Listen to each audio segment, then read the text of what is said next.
In the years past, we've heard presentation from our CFO regarding the fiscal condition of our city heading into our budget deliberations.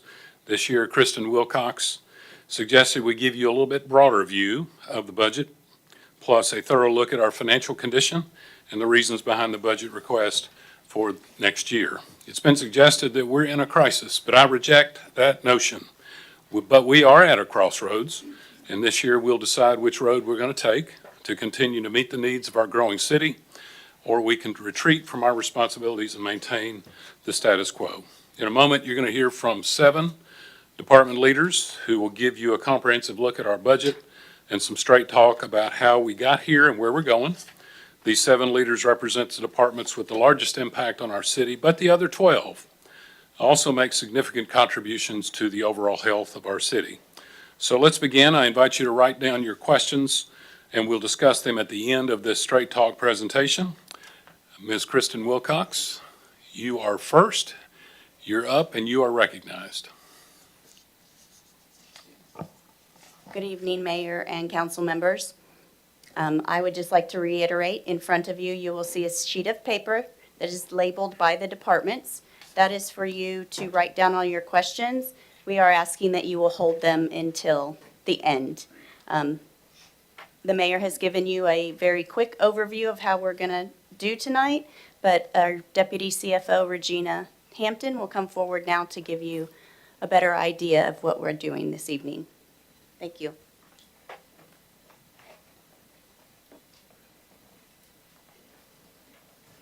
Good evening, everyone. Welcome to the city's first ever Straight Talk about the city's budget and fiscal position. This is informally known as a budget work session. However, this year we are inviting select department heads to join us at the podium so you can hear directly from the people that are going to be executing what we are presenting in the proposed budget for fiscal year 27.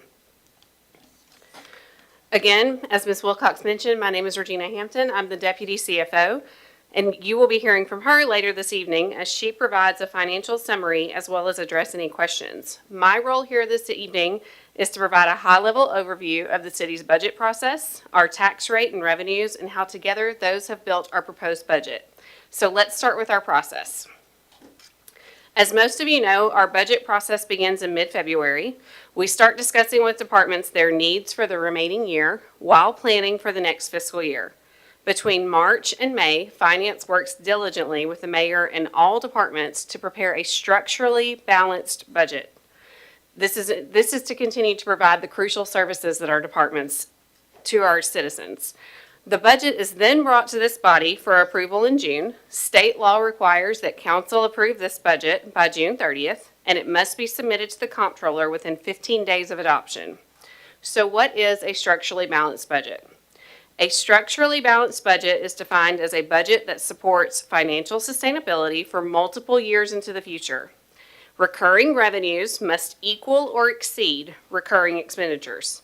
It also assumes the city will avoid budgetary procedures that balance current expenditures at the expense of meeting future year's expenses, such as postponing expenditures or accruing future year revenues.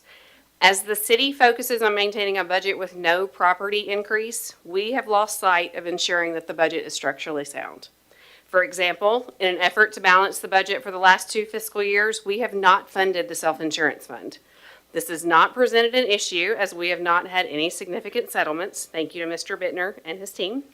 However, this is not sustainable. You will see departments are contributing to the self-insurance fund in the proposed budget. The proposed tax rate of $1.23 will help us move toward a structurally sound budget. So let's look at this breakdown of $1.23. We wanted to provide you a visual of where your $1.23 property tax rate will go based on the percentage of the total budget. Public safety, you'll see, is the largest portion at 64 cents.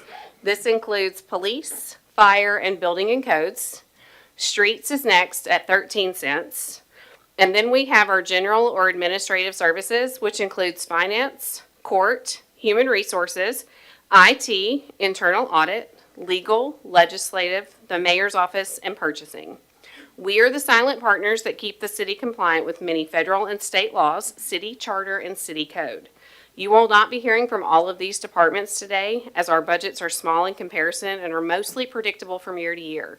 It is important to note that the penny this year is worth $676,000, and we will talk more in depth about that later in this presentation. So let's look at how this proposed tax rate is going to impact our average homeowner. As you can see from this example, the average homeowner with an appraised value of $319,000 will see an increase of $21 per month if the proposed tax rate of $1.23 is adopted. To put this into perspective, it's equivalent to 1 month of streaming services, or in today's market, approximately 5 gallons of gas. We know that this is very impactful to our most financially vulnerable citizens, so we also want to take this time to highlight programs that both the city and the county have in place to assist in offering and reducing the impact of these costs. So we have 2 programs. We have the tax relief and the tax freeze program. The tax relief is a voucher-based reimbursement program for low-income seniors, disabled individuals, and disabled veterans. Our tax freeze actually locks in the base amount for residents 65 and older. We had about 6,000 households that were on these 2 programs for tax year 2025. So we've looked at property tax rate. Let's look at how that is just one of the revenue sources that we have that contribute to our overall revenue for the city. You can see that local taxes, which includes property taxes, as well as the local option sales tax, accounts for almost 76% of our total anticipated revenues, making local governments heavily reliant on taxes as a revenue source. Our other major source is intergovernmental revenue, which includes our state share of revenue, and this increases proportionately with our population each year. So here are the details of what make up each revenue source. This is a breakdown of anticipated revenues for the next fiscal year. It's a high-level look at the different revenue types, so you can see how they all work together to fund city operations. The local taxes include not only our property tax revenue, but local sales taxes, franchise, alcohol, pilots. These are about $143.5 million. Our intergovernmental revenues, which are state-shared, state sales tax and grants, $35.9 million. Our licenses and permits, which are building permits, short-term rentals, $3.8 million. Charges for services, which are court costs, enterprise fund chargeouts, and recreation fees, are $4.1 million. Our fines and forfeits, which are court fines and arrest fees, are about $643,000. And then investment income and miscellaneous total about 1.3. So we have a total of $189.4 million for our budget. So what if the tax rate remains at 92 cents? If you choose not to increase the tax rate this year, you would need to remove $21 million from operating expenditures. We've created a brief list of higher dollar items that make up a little more than half the cost of what would need to be cut. All requests for new vehicles that you see in the budget, $7.1 million. The GWI, which is at 3% and is delayed, it is not to be effective until January 9th, 2027, would be $1.3 million. The 10% increase in health premiums that currently the city is absorbing would now need to be passed on to our employees for a savings of $1.4 million. And then we would look to some of our larger departments and ask them to cut. Fire, $1 million. Police, $1.5. Street, $500,000. Parks, $250,000. Even with everything that you see here, an additional $7.9 million would still need to be identified and removed to maintain the 92-cent tax rate. We must also remember the $42.5 million bond anticipation note that this council approved earlier this month must be supported by the $1.23 proposed tax rate. This bond anticipation note is projected to fund the new building and codes facility, renovations to Mason Rudolph and Swan Lake, Phase 2 of Spring Creek Parkway, sidewalks and crosswalks for Highway 4813, Phase 1 of Memorial Drive Extension, and continued work on Tylertown and Oakland.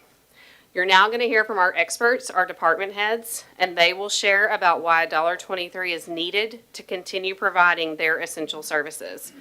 We're going to start with our police chief, Chief Ty Burdine.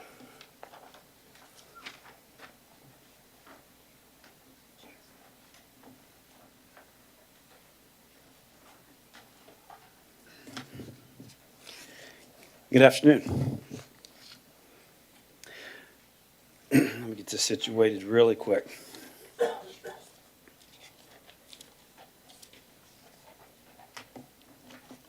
So today I'm not going to just go over what's in our current budget, but I'm also going to look in the future a little bit as well. As you know, that it's obvious what we do. We respond to emergency calls. We investigate violent property crimes. We are involved with community outreach and juvenile engagement services.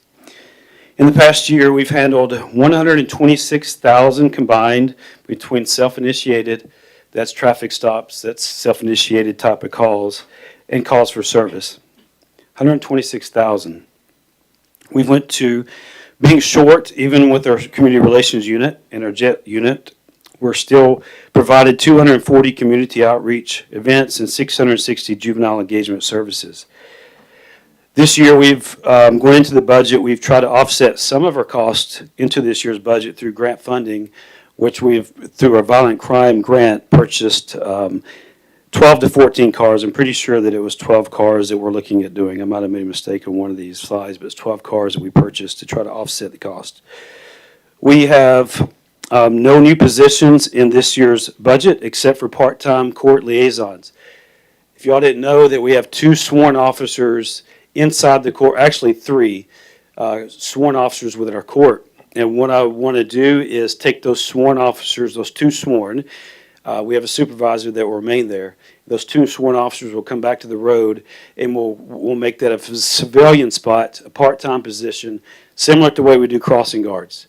And we have a pool of money that these either the retirees or part-time can be our court liaisons and bring those sworn officers to the road. We also have no capital improvement projects, and we reduce our fleet replacement plan. Something that often gets overlooked with our department is what we do administratively. We've had, and it's going up this year, we've had 12,000 records requests this year.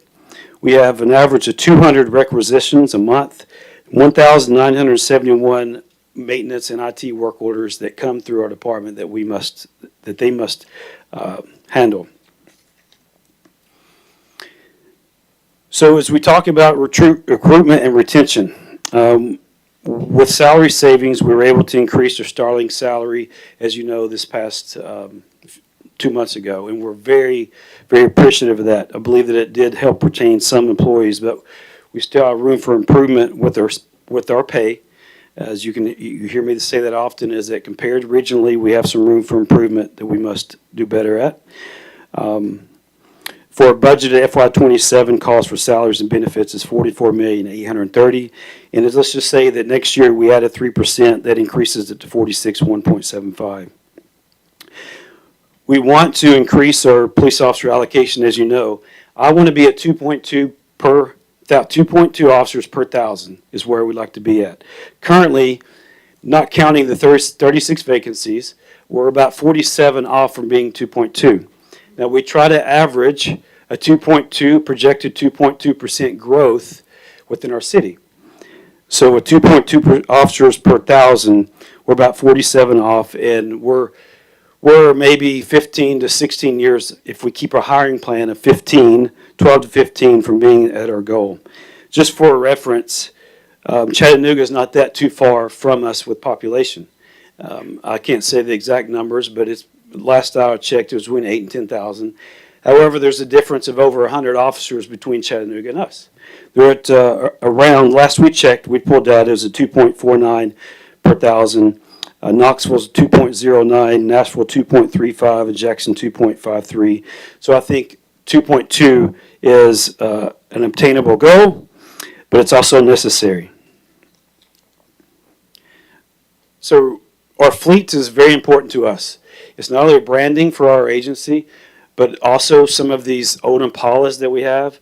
We need to get rid of these. I'm telling you, if you want to come out to take a look at the Impalas, you guys can call me up. Feel free anytime, and we'll bring you out to show you these. We did requests for 74 vehicles, and we reduced those to 34 in FY26, and FY27 requests for 54 vehicles to 12. We budgeted this year for over 800,000 for our vehicles in our fleet, and if in order perfect world, we got rid of all of our Impalas, just to the age and wear and tear of these. Next, in FY28, it'd be about 2.4 million to replace our Impala fleet. The Outlaw Field Precinct, as you know, did not get funded last year, and it got delayed from FY26 and FY27.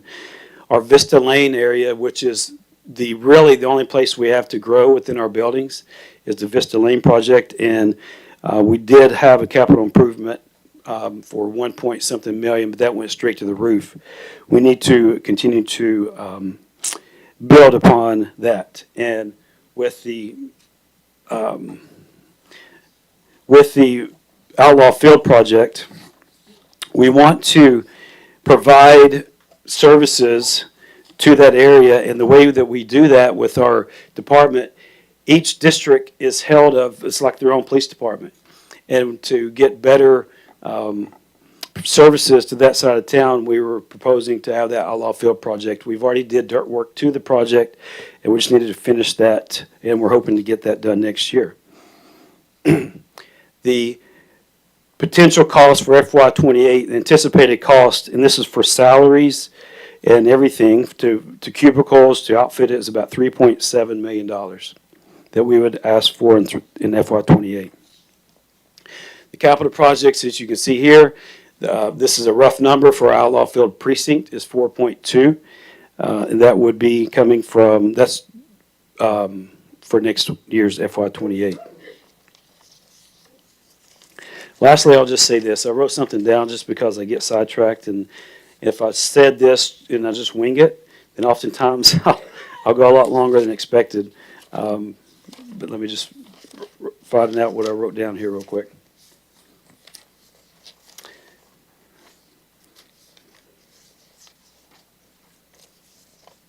Well, got a lot of notes here.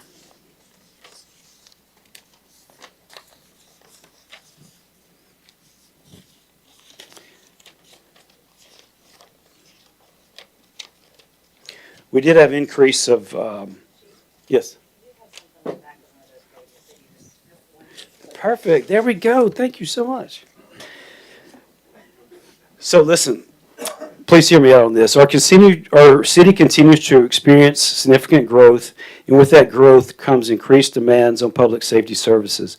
More residents, more businesses, more traffic, more housing, calls for service, developments to patrol, and community events all require a police department that can respond efficiently, proactively, and professionally. In order to keep pace with the growth, we must invest in our personnel, our infrastructure, and our long-term strategic planning. One area to remain competitive with pay for officers and professional staff. Agencies are competing with a limited pool of applicants, and although we are thankful, we are still behind. We are doing more with less and making do with offering overtime to officers. We must also prepare operationally for the future needs of our city. The development and staffing of our 4th precinct, the Outlaw Field, is a major component of our strategy. As our city expands geographically and our population density increases, the ability to provide timely response, proactive patrol, community engagement, and visible police presence becomes more important and challenging from our current District 1 precinct. A 4th precinct will allow us to better distribute resources throughout the city to improve accessibility to police services, strengthen relationships within the neighborhood, and position officers closer to the areas they live and serve.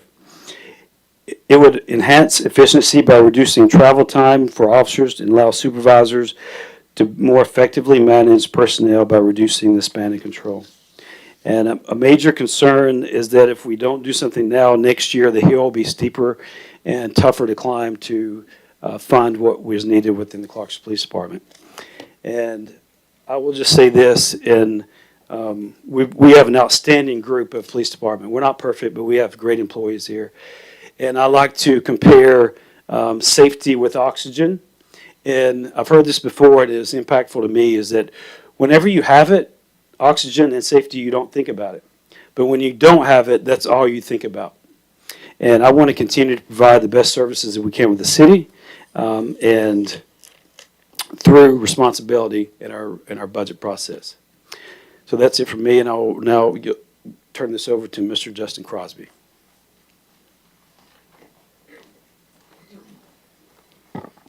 Thank you, Chief.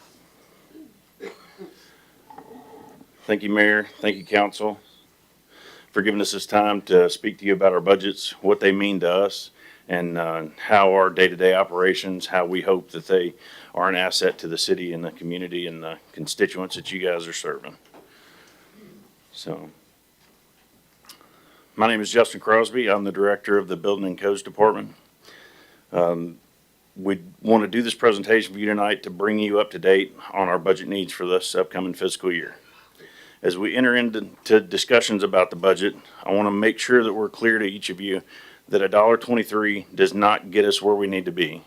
However, it does help us make meaningful progress in the right direction.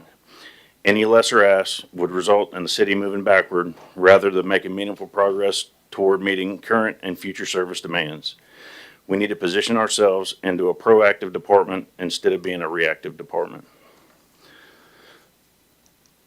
Currently, the Codes Department is responsible for maintaining public health and safety through construction and property maintenance. On average, the Code Department, our Code Enforcement Division works 1,400 code cases. Our Construction Division conducts 2,500 building inspections, and our Admin Division issues 500 permits per month. Yearly, that adds up to over 16,000 code cases for code enforcement, nearly 30,000 construction inspections, and roughly 6,000 permits that are issued by our department. Our Abatement Division, which works all our code cases that come to term, our Abatement Division's growth has led to more work being done in-house and a trend of phasing out the need of third-party contractors for debris removal and cleanup. If you guys remember, not that long ago, we exclusively contracted out all of our debris removal, property cleanup, mowing, and abatement to third-party contractors, and we're doing a tremendous amount of that in-house now. So, why do we need $1.23? Most of our budget, as you know, at the Building Codes Department is chewed up in salaries. So the two biggest areas of our additional asks this year are for code enforcement officers and for abatement equipment. We're asking for 3 new code enforcement positions to start at the first of the year, and that cost is estimated at a little over $90,000. Our abatement equipment that we're asking for this year would just allow us to keep growing that internal workload and not farming it out to third-party contractors. So, 2 areas that we need to grow in code enforcement is we need specific officers that work overlay enforcement and zoning compliance. So, a brief window into what we're looking at is between January and April of this year, we are up 63% in the number of code cases that are coming in. So, additional code enforcement. Our request for 3 additional code enforcement officers will allow us to work a higher volume of code enforcement and abatement cases collectively. This gets us closer to the goal that we have internally of 1 code enforcement officer per council ward. Currently, we have 5. This additional 3 would get us to 8, and we're working really hard to get to that 12. A full staff at 12 would get us on the verge of being that proactive department and not being reactive.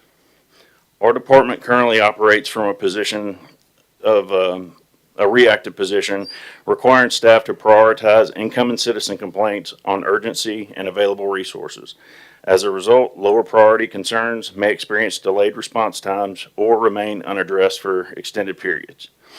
We must transition to a proactive operational model that would allow staff to identify and address violations before complaints are coming in. This will help prevent issues from escalating into nuisances and improve our overall service to the citizens and neighborhoods. Without the proposed tax rate of 123, we would be moving in reverse. So what does this look like to you? To give you a small example of the growth our department has seen, our Code Enforcement Division has conducted more than 1,200 additional inspections and received nearly 500 more citizen complaints during the first 4 months of 2026. This represents a 63% increase, as I said, on our incoming calls. Our population continues to grow. The department's caseload has increased significantly. However, staffing levels have not expanded accordingly to meet the growth demand for service. As a result, our team is operating under considerable strain, requiring us to prioritize resources and at times Classify your constituents' concerns as a lower priority in order to manage workload demands effectively. We are stretched thin. If we stay at 92 cents, our department would lose the ability to provide specialized code enforcement officers dedicated to the newly established overlays that we've adopted, as well as specialized zoning compliance officers necessary to effectively support and enforce development standards within these areas.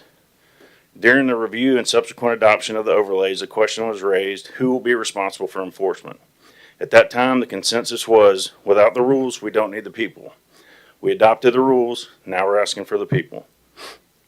Our request for additional abatement equipment would allow us to perform a higher number of cleanup cases in-house and in a more timely manner.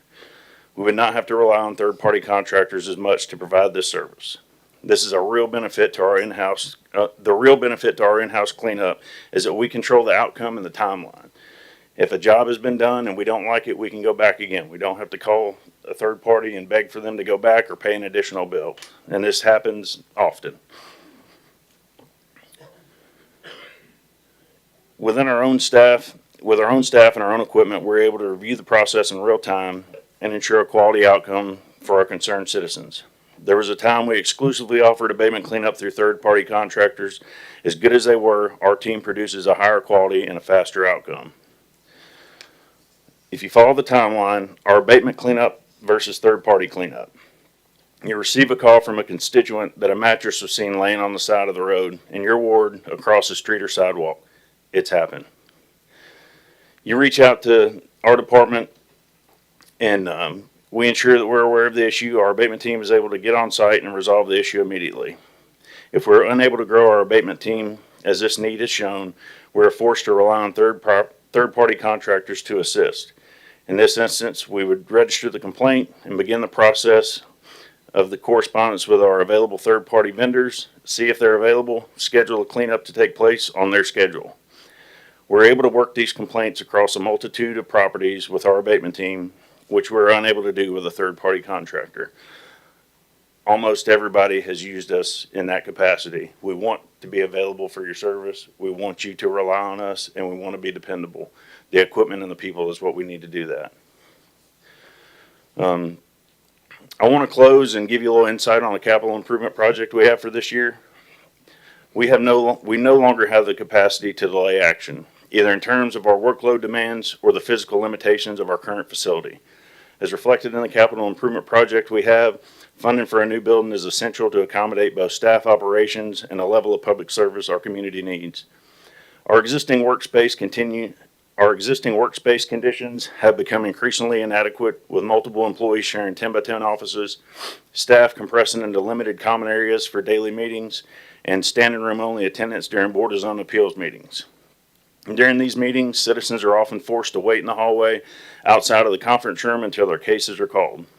In addition, our current parking capacity is maxed out. It is limited to staff vehicles with only 2 remaining spaces available for the public. To continue providing efficient and professional customer service, we must obtain a facility that allows the citizens to access our building safely, conveniently, and without unnecessary delays. We don't have room to wait any longer. We're stretched too thin. The team is doing more with less year after year. We have continued to keep a high level of service. At this point, the only thing we have left to sacrifice is a level of service that we're able to provide. Please don't let that happen. I appreciate all your time. I will turn it over to the fire chief.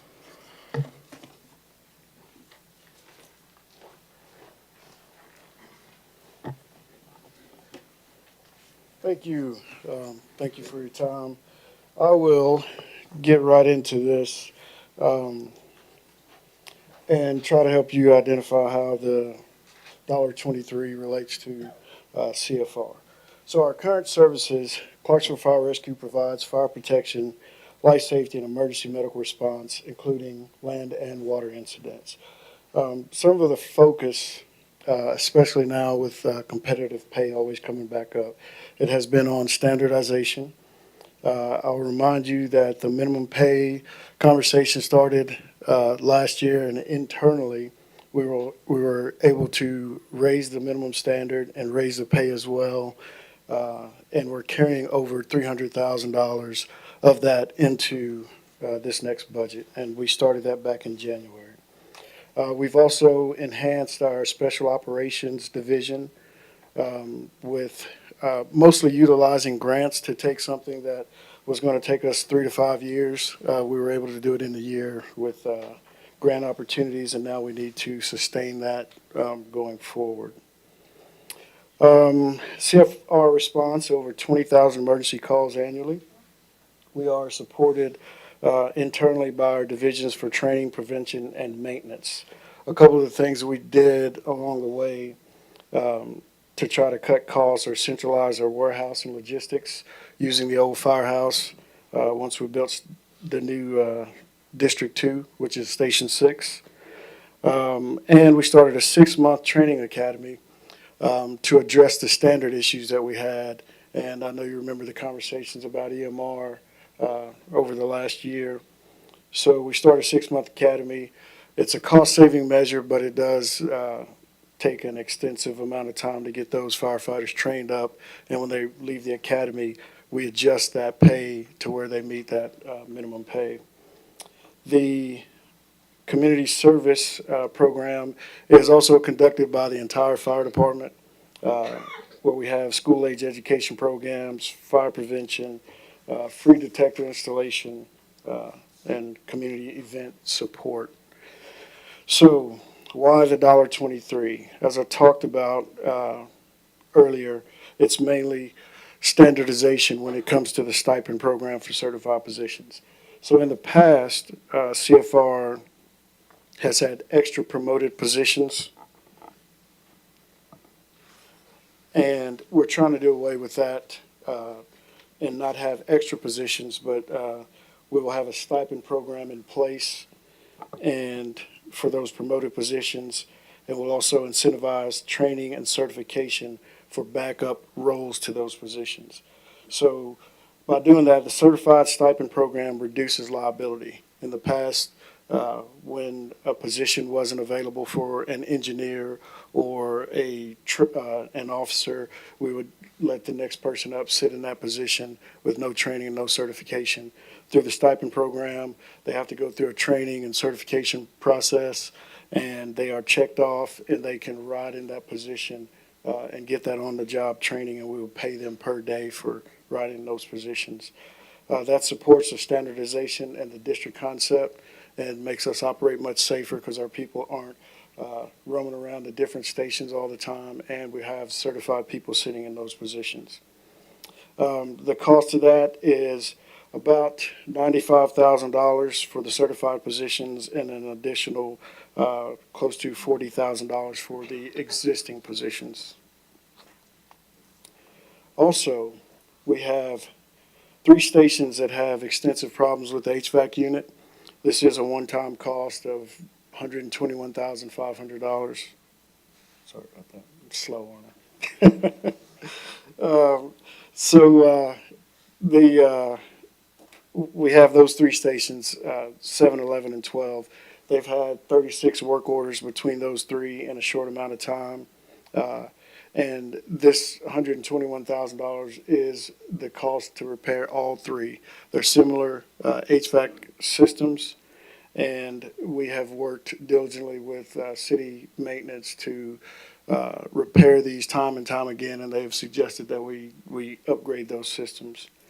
And lastly, the one new 100-foot aero apparatus. So a ladder truck. This will replace a current 2016 apparatus in accordance with our vehicle replacement plan and the NFPA guidelines, which is 15 years on the front line and 5 years in reserve. And I do understand that this truck, this 2016 truck, is 10 years old. But as you know, these trucks take 3 to 5 years to get once we make an order for those trucks. And 15 years on the front line is all that we can use those trucks for. We also have another 2016 that needs to be replaced that I will be asking for next year, and that will put us up against the wall on purchasing 2 trucks. Currently, it's $2.4 million for 1 truck. And I am quite sure that costs will increase for next year. So that is the extent of mine. Next, I will call up Jennifer Letourneau.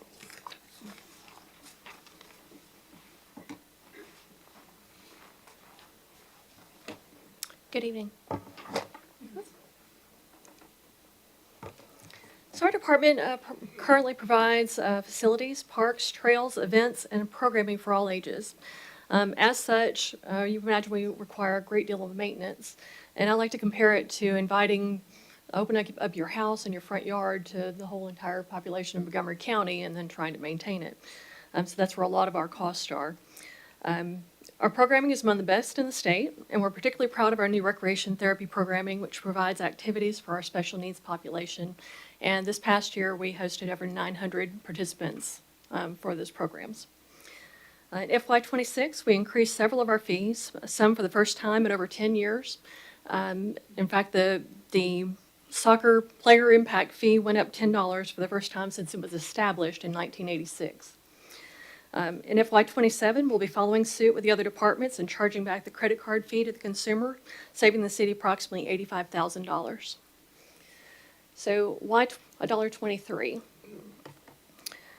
With the addition of groomed athletic fields, namely Edith Pettis, Dixon, Swan Lake softball fields, our field mowing equipment is in use 5 days a week. Heritage soccer fields alone have to be mowed twice a week to maintain the playable turf. Exit 8 complex now needs to be mowed, which is putting us in a bind. We'll either have to mow on a longer cut schedule, which results in user dissatisfaction, or pay overtime for weekends, which is going to result in more service and aging on equipment. The equipment request was made last year but cut from the budget. The baby pool at New Providence was built in the 1960s, and the cast iron pipes are rusting out. Last season, we turned off the pool if no one was using it, just to save the water because it leaks so much. However, the issues are worse this year, and with the opening of the pools this year, we decided it's best just to turn it off completely because the chemicals can't keep up with the water loss. So that'll be closed until either an entirely new baby pool or a water play table can be replaced.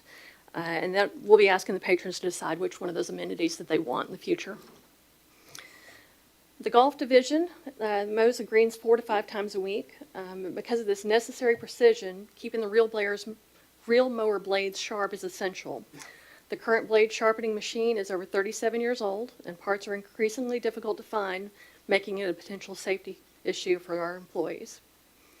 The drone show was added as part of the Christmas on the Cumberland 2 years ago, and now has become such a much anticipated part of this event. That said, unfortunately, not getting that funding will result in not letting that happen this year, not being able to sign that contract. Additionally, we'll no longer be able to support outside projects that are not those of the Parks and Recreation Department and cities. The big dollar ticket item for us this year is with Ajax Turner Senior Center. And let me first say that we're very excited about this opportunity.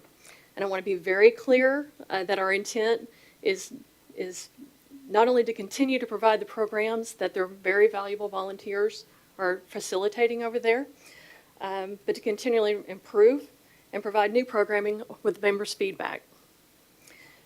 The difference in our initial budget for Ajax Turner and that of previous allocations to the center is a little bit different, and this is due to several factors. One of those factors is membership fees. The current center charges $35 a year. Oh, sorry. Oh, go back. We're good. Oh, I'm missing a slide. Oh. There it is. There we go. All right, sorry. Thank you, Lisa. The center currently charges $35 a year for its members, and our intent is to align this with our recreation centers and our fee structure. That's 65 years and older are free, and $5 a year for those under 65. The senior members would also have access to our 3 existing recreation centers at no additional cost to them. Another factor is the United Way grant, which we're not eligible for since we're a municipality. We tend to give them money rather than take it from them. A GNRC grant that we're also applying for. We've already applied for and received 1 grant. However, it's for the adult day center participants, subsidizing the participants' pay in that program.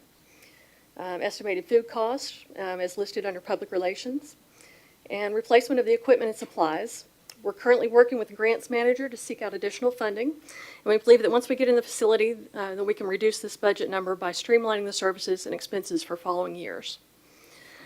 Lastly, the city has a better benefits package than what was previously offered to those employees, and that helps us in recruiting and retaining exceptional employees for the center.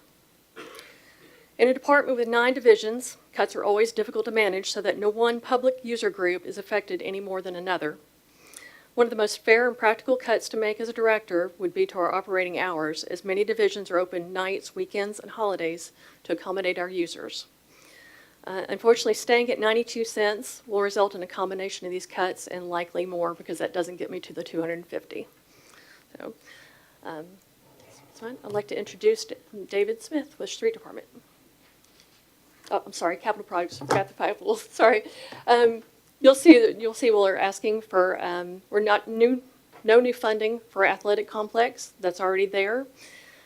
We are asking for Mason Rudolph Golf Course, $1.4 million. Again, that was not funded last year. And then Swan Lake Golf Course, this is for the renovation of those greens. We asked for that last year, and it was not funded either. And we are going to lose those greens. Our superintendent there is a miracle worker, but there's only so much that he can do. They're compacted, and if you play golf at all, you know what that means. They've been due for a while, but the freeze that we had this past winter has put a real hurt on it. We're probably going to start, when it starts heating up, you're going to start recognizing those issues there. So we are asking for that again.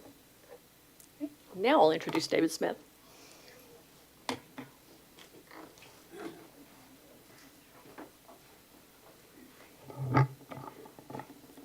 Good evening, everyone. For those that don't know me, I'm David Smith, the Director of the Street Department. Current services, again, most of you guys know this. Clarksville Street Department operates all of our city-owned streets, our stormwater facilities, traffic signals, all those sorts of things. The big number here is 700 miles of local roads. For those that don't know, that's Panama City Beach and back, and that's one side of the road. So when we're out doing the work that we're doing, whether it's mowing, whether it's salting roadways, it adds up pretty quick. Presently, we've got around 300 miles of sidewalks as well. Recently, we've been doing a lot with, savings with other departments, transit, parks and recreation. We paved a large section of the Greenway. We've been paving the transit facility and hope to finish that this week and working on their CDL course and that sort of thing. So, again, trying to think about how to stretch the dollar and do some of that work internally. So for us, why $1.23? The ice storm is not that far removed. We started that storm with around 10,000 tons of salt spread across 3 separate facilities. We are well below that. We've got some more ordered this year, and we're projected to order $240,000 more, but that will put us around 7,500 to 8,000 tons total. So even at $1.23, even at 31 cents, it's not going to put us back to where we were. And if we have an event in the upcoming year, like we just had, we will not have enough salt to counter that event, let alone 2 events or potentially 3 if we have a very bad winter. So please believe that our ask is exceptionally conservative. The paving budget looks like a spike. That's because it is a spike.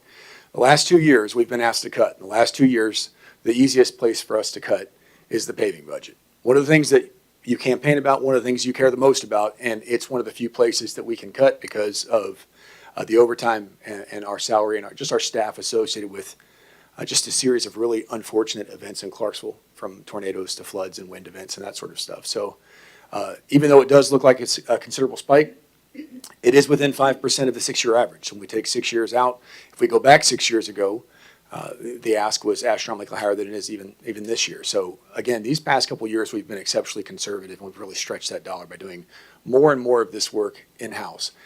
I know that sounds great, and we'll talk about that more, but the more of the stuff that we do like this in-house, we have 103 employees at the street department. Every one of those employees has a billet, has a task, has a purpose. When we repurpose those people, it's something else that's not getting done, that was promised to be done. It's a work order from the public that's not being done, that was supposed to be done. We're playing a bit of a shell game, just to balance things, but we're still making do because we've got a great team. Our capital project transition, $500,000 previously identified.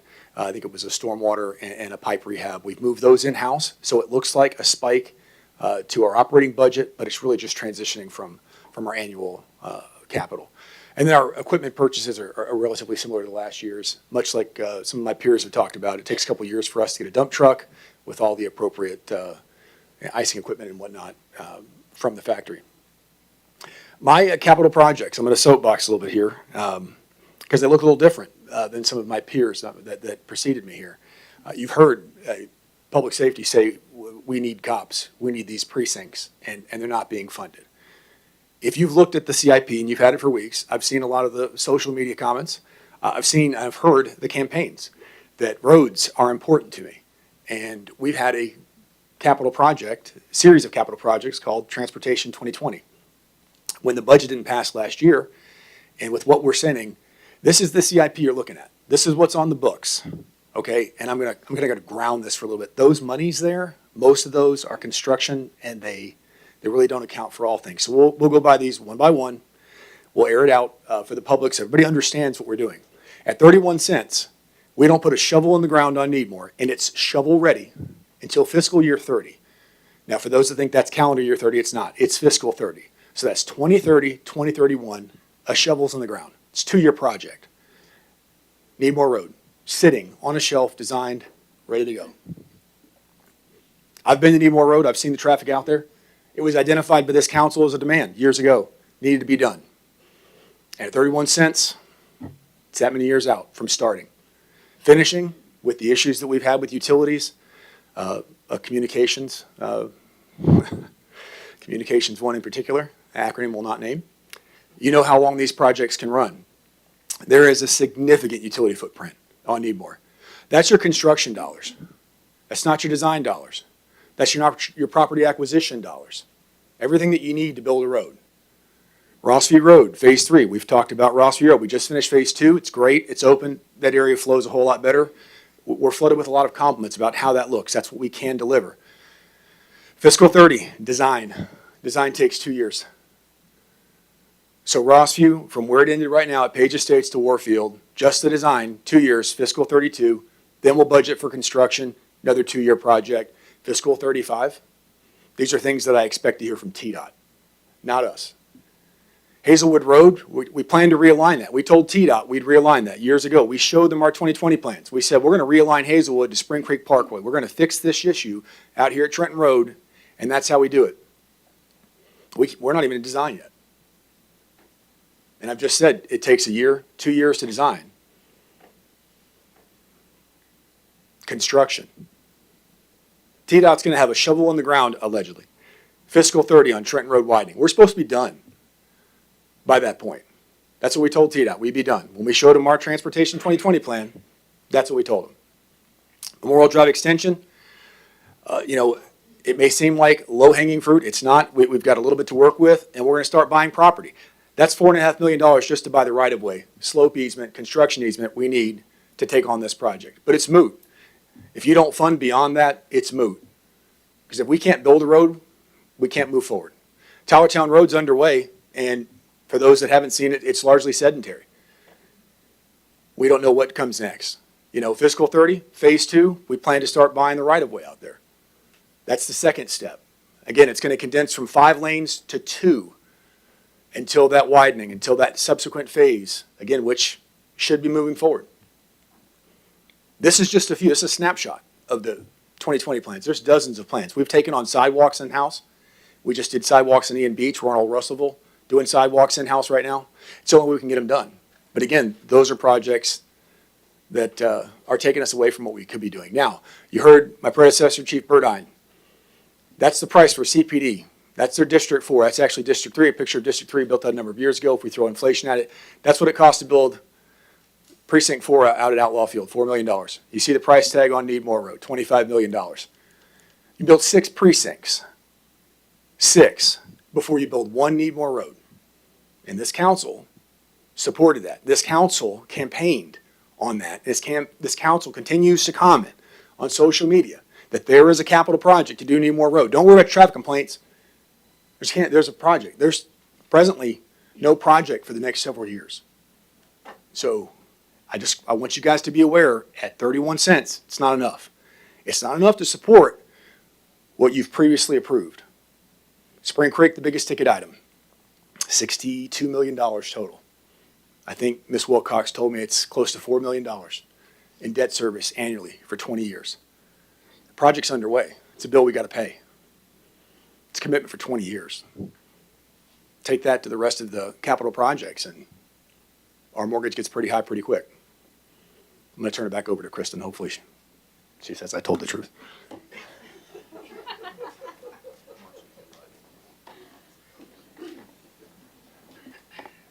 Thank you, fellow speakers, and I'm not sure I can follow David Smith very well. I know you've been presented with a lot of numbers, projects, and needs in this short amount of time. But I'm going to wrap it up by talking to you where the city stands fiscally and how we got here. To keep our city moving forward and being fiscally stable, we need your help. I know many of you have reservations about the 31-cent tax rate increase. This slide, though, I'm going to show you that over the history of our tax rate since 2000, we have only been below the tax rate 5 times. So that means for 22 years, we have been at or above this year's tax rate of $1.23. And actually, if you look at 2000, we were at $2.01. There are a few outliers here that you'll see, but those are attributed to the pandemic and reappraisal years. But for the most part, we have maintained the $1.23 tax rate. So every 5 years, the assessor is tasked with doing a county-wide reappraisal, which results in the city receiving our certified tax rate. Council must adopt or amend that rate, and you have done both in history. But if you look at fiscal year 2025, you can see our tax rate dip to 88 cents due to a reappraisal. That 88 cents that we adopted did not include the additional 20 cents that had been previously earmarked for the Transportation 2020 plan. So in theory, reappraisal and the certified tax rate are meant to keep the city's property tax revenue neutral. However, that does not result in equivalent property tax revenues.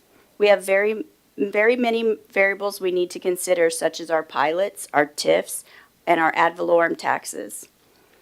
Additionally, residents every year have the ability to appeal their tax at their assessed value. So as you can imagine, those numbers greatly increase in reappraisal years, which is great because it can result in a reduced residents' property tax bill. But in turn, that means reduced city revenues. Because of this state-mandated process and other factors, growth will never pay for itself. Growth paying for itself is one misconception I'd like to address. However, I have several to talk through with you. I know many of you have heard, where does the money go from all of our new homes? This slide is just to give you a snapshot of what we do receive in revenue from each new home compared to the cost of those services to the new home. So on a previous slide, you saw that the average home with a property value of $319,000 produces between $734 or $981 tax dollars per year. The 2,000 square foot single family home, they pay approximately $1,500 one time for their permitting fees. So although the new construction does provide us with additional revenue, that revenue will not be enough to support the required expensive and permanent additions to services like more police and fire, more fire trucks, new roads, maintenance of those roads, any new parks, and the services within those parks. And this is especially true as the building goes out farther and farther from the existing infrastructure that the city already has. So let's talk about another misconception. Let's address our 10-year capital improvement plan, or as we call it, the CIP. The CIP is submitted to the Regional Planning Commission annually, who brings it back to council to be accepted. And in turn, when you accept it, you are saying yes to the proposed projects. Within that CIP document, we identify the needs for financing, but we do not provide funding. The financing needs and sources are listed within that document, but it is up to the council to approve an appropriate tax rate to fund the future debt that will be issued for those projects. So let's talk about this in everyday life application. This is like signing your child up for summer camp for the next 3 years. You sign the permission slip saying, yes, Kristen will be here for the next 3 summers. But now you have to pay for those costs over the next 3 years. So accepting the CIP is like signing the permission slip, but it is not providing the funding. So that is the difference between accepting or adopting a CIP and funding the CIP. On to our third misconception about city finances. We talk about the fact that capital projects do not affect the tax rate. This is not true, and I will show you how. On the top of this slide shows you what you have in your budget documents. We call it Attachment A, but I just wanted to give you a snapshot to show you what you would be looking at. It's Attachment 1 for the general fund. It's a summary of our revenues, financing sources, expenditures, financing uses, and the change in our fund balance. On Attachment A, towards the bottom, you will see a line that says debt service. This line represents previously spent capital expenditures for which our debt has already been issued. So similar to your personal budget, this is like charging something to your credit card last month. But in this month's budget, you are having to pay that credit card debt. The chart at the bottom is also going to show you the correlation between capital spending and debt service. In fiscal year 2023, the city's required annual debt service payments was $12 million, but we only spent $24.8 million in capital projects. And you can see throughout these fiscal years how as we spend more on capital projects, the required debt has increased. From fiscal year 2024 to fiscal year 2026, we have spent $178.6 million on capital projects. That spending has effectively increased the required debt service payments each year. Even with pausing projects, which was done at my recommendation last fall, we are still projected to spend over $64 million this year, and we have limited it to the $42.5 next year. Without the proposed tax rate, we will be unable to fund that anticipated $42.5 million bond next year. The last misconception I'd like to address is fund balance versus cash. The city does have a fund balance policy, and we talk about it quite often, especially in the budget process. So what is fund balance? It is essentially assets minus liabilities. Or personally, it's what I own versus what I owe. The chart on this slide, we're going to walk through it to relate it to our personal lives. For individuals, our fund balance is equivalent to your net worth. So for example, you have a vehicle paid off that has been paid off and it's valued at $50,000. So on the first line, your vehicle has a value of $50,000. You own a home that is valued at $500,000. However, you still have a $400,000 mortgage. So that gives it a value of $100,000. And you have $15,000 cash in your bank. Your net worth or fund balance would be $165,000. However, you only have $15,000 in cash that can be spent right now. So for the city, even though we are going to have we did have a fund balance of $45 million at June 30th, 2025. That is just a snapshot at that point in time. The city does have other assets. However, many of these assets may not be liquid in tandem with our operating expenses. The fund balance at June 30th each year must be sufficient to cover the city's operations until we begin receiving significant property tax revenues in December and February. This lack of liquidity was what resulted in last year's need for the $11.5 million interfund loan, which I am happy to say was immediately repaid with interest when we issued the debt. Now that we've talked through some of these misconceptions, let's look at a penny. So Regina previously mentioned that a penny of the tax rate generates about $676,000. But let's better understand the impact of that penny. What can $676,000 buy for our city? It could buy us 11 Ford Explorers with upfitting for enforcement. We could pay for 1/4 of the 100-foot ladder truck. We could pay for 1/2 of the delayed 3% tax rate increase, or 1/2 of the 10% increase in health premiums, which currently the city is absorbing. Or we could install 1 1/3 of a traffic signal for 1 penny.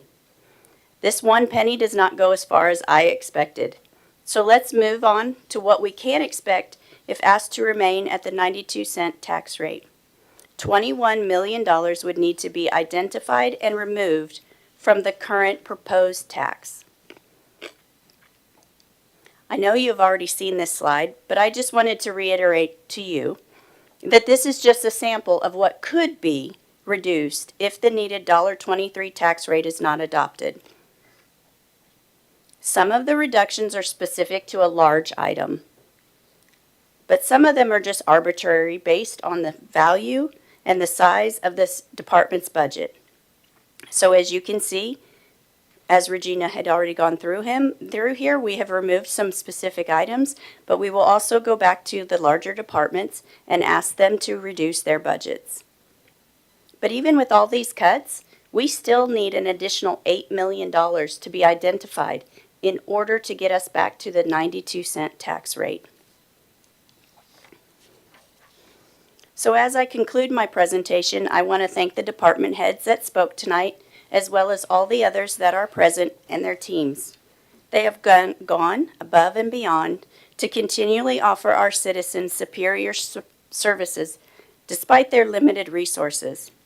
Their can-do attitude is much appreciated, but has in a way led us to where we are today. Providing these expanded programming, superior customer service, and enhanced public safety, these services can only be maintained at such a high level if the needed funding is provided.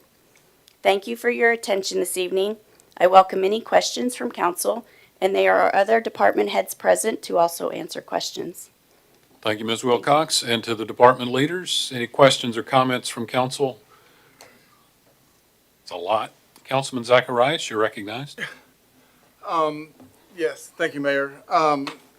Ms. Wilcox, one of the very first slides you showed us said that we bring in $143.6 million a year in local taxes, and that includes the sales tax? Or Yes, it local does. option sales tax? Yes, it does. Does that include the portion of our local option sales tax that goes to the schools, or has that already been taken out and not Yeah, counted? it's not accounted for because Okay. that is actually collected by the state, given to the county, and then our portion is given to us. So we only account for our portion. So the 26% of our local option sales tax that we get to keep, that is what that number represents? Yes. All right, thank you. Councilman Streetman, you're recognized. Thank you, Mayor. I actually have a few questions. And first one I kind of want to start with is, I'm going to pull this. Could you pull the slide back up and I don't have to look at the photo Which- I took? The which one that slide? showed that one right. Okay. Nope, that one right there. Mhm. Can we know a little bit more? So I don't know if it'd be you answering that question or that $1 million cut from fire. What does that likely look like in their budget? The 1.5, the $500,000 from street, the 250,000 from parks. I'm going to ask Chief Burdine to come up because I know his department's already working on identifying those cuts. Okay, thank you.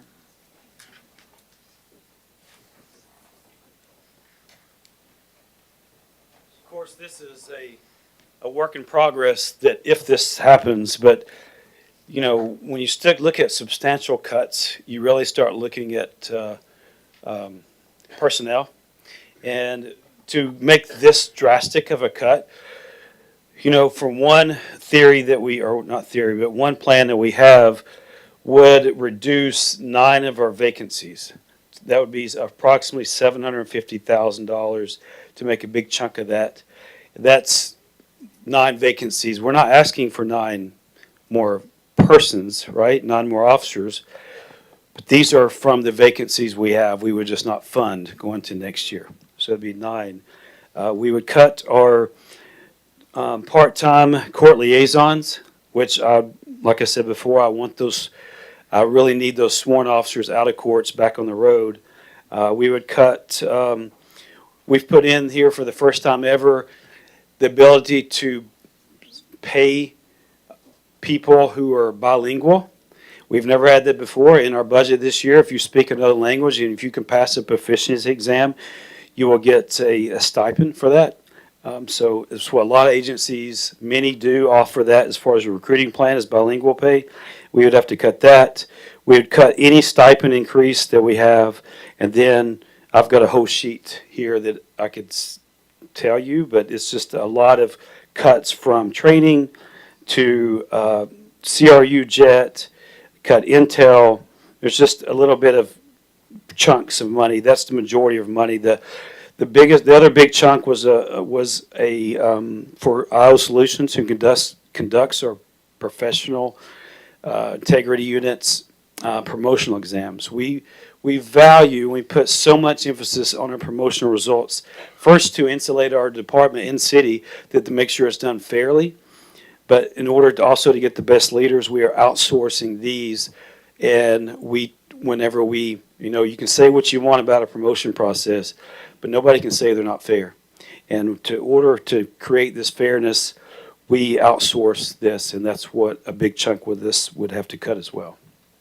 So beyond just the specific, and that was my question, so thank you for answering that.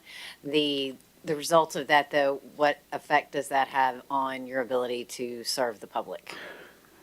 Well, like I said, our goal is to be 2.2 per thousand. We are 47 off just being that, not even counting the 36 vacancies I have. So you're just taking away from our 36 to 9, so I guess it'd be 27 vacancies we would have, and I need every officer that we have. Every vacancy that we have, I need, of course, but that's where, and if I had to cut 1.5, unfortunately, that's where I'd have to start. Okay. And then my question then would be for fire as well. So thank you, sir. I appreciate it. Yes, sir. Chief Montgomery. What is cutting $1 million? So I would have to Look echo like? the same thing. Our operating budget is roughly $2.9 million. So that would be a third of that operating budget. We cannot fill vacancies. The truck is already removed, which is an additional $1.4 million from last year. And as far as how that would affect us, we have 25 in our recruit academy now. That leaves about 5 vacancies. We have a total of 30 vacancies offline right now, and we need every one of those. I said a couple years ago, the standard has moved to 3 for engine, 4 for a ladder truck, and we're still not there. We're just almost at 3 all the way around. So, not moving forward. We already didn't move forward with personnel, which we need to do. So we're doing a whole lot more with less. We'd have to depend on overtime for staffing and things of that nature, but it would take away our stipend program, which incentivizes us to be safer and more efficient. Without incentivizing that, it'd be hard to get people to participate in that program. Creates a liability, which is why we're trying to attack that now. So, yeah, there's several things there that it would affect us on, but staffing and operationally, we'd have to find it from there. And then the second question of that, just like I asked Chief Burdon, how does that affect your ability to serve the public? Diminished response times. I guess, in the fire service, morale is a big thing. So, you have more accidents, more people using time off, things of that nature, trying to train our staff and keep them motivated and moving forward. But yeah, a lot of the same issues that the police department has with staffing and response times and getting people there where they need to be and filling those seats. And I assume you mentioning overtime, I assume the same would be the case for the police department with having less staff. I assume he's shaking his head to me. Yes, that's the same thing. I mean, both the police and fire, obviously those are very high stress jobs, and there's a lot that your employees have to deal with and see on a regular basis. So working overtime is obviously less time to be able to, I guess, wind down from that, so to speak. Correct. Okay, Yes. thank you. Same question of street. And I'm sorry to prolong, but, I mean, if we're sitting here talking about this, I want to, Well, I mean, if you want to talk to Kristen, that's fine by me. Well, I'd love to answer this and give you a vanilla response, but there isn't one. If we look at some of these items, if you ask me what I cut, or even the two gentlemen that spoke before, and they could say, well, we would cut this, we would cut that. But anytime we cut one of these things, it affects 4 or 5 other things. If I said I was going to, take a couple of vehicles out, well, now I've got 2 vehicles that should have been replaced that are on the road longer, and now my maintenance costs go up. So it drives other unprojected things, indirect things that we're not thinking about. The first part that we cut, and we'll talk about that, paving, what we've cut the last several years. Now, the effect of that, if I don't pave a road, it's kind of like an oil change in your car. If you just skip it, big deal, right? You skip it too many times and now your engine's shot. If we don't keep up with the roads, we lose the roads. And now the paving and the maintenance of those roads require us to excavate, repair the subgrade, et cetera, and the list goes on. If it gets too bad, potentially damaging utilities that are adjacent within the right-of-way. It's not something we can just continue to kick down the road. But the short answer is paving, but it's just not quite that simple. well, and I'll have an additional one here for you in regard to it. Many of the capital projects, as we discussed, or Yeah. as you discussed, are obviously road projects. They are. And every delay that we have, the delay we have right now, what effect does that have Sure, in sure. regard to cost? Yeah, when we project these, we project out 3% per year in inflation costs, and that's across every one of those things. When we do a project that's, a road project, let's say a $10 million road project, 10% on top of that are our design costs. The variable costs associated with property acquisition depends on how big the roadway is, so that's kind of all over the place. But those costs, I mean, they really, really add up quickly, and delaying those by 3% per year. Well, I think we've got a couple of projects that they were grants, and grants are great. We got approval on, I think, the pedestrian bridge in 2017. It's still not done. And I can tell you, the bridge costs a whole lot more now than it did then. I want to, throw a shot in the dark and say that our 20% share in that would have probably built the bridge right away, and now we're that far over on it because it's 2026. So if by the time we've taken these numbers, and we've budgeted in roughly 3% on some of these, depending on the rate and fuel costs and everything that happens, those numbers that I showed are pretty relevant to the fiscal 30 timelines and whatnot. But if you go beyond that and whatnot, those costs just get wild fast. Well, and also you mentioned the Need More project and the realignment. Absolutely. And that, we showed them, yes, we'll have this done. What does it mean if we don't? Well, I mean, I don't want to point out the obvious, but I think this council, I've heard it, I've been here, you guys have said it. So many of the zoning approvals and the developments that have come through on that roadway were predicated on this project. That's no big deal. Yeah, I think we can move that forward because we're supposed to build the road in a year. I mean, I've heard it stated, and that's not happening in the current funding. It's not happening at all. So the area that's already inundated with traffic, that's continuing to build with traffic on plans that were approved 1.5 years, 2 years ago, zonings were approved in that same time frame. There's a case before the Planning Commission right now that it's deferred indefinitely until the roadway project starts. So. And I think I said the wrong road. I meant to say Trenton. What effect does that? I apologize. No worries. Well, that's a good question. I think the TDOT commissioner, with the TDOT commissioner change and whatnot, it really puts us in a bad light. That we made a promise that we would have something done in that time frame. They have designed, if you look at the TDOT documents, their design is designed around our design being completed. If we don't follow through with that, now TDOT has to go through considerable expense to redesign their project because of our inaction. That's a lot. Okay, thank you. Absolutely. And now that would follow with parks.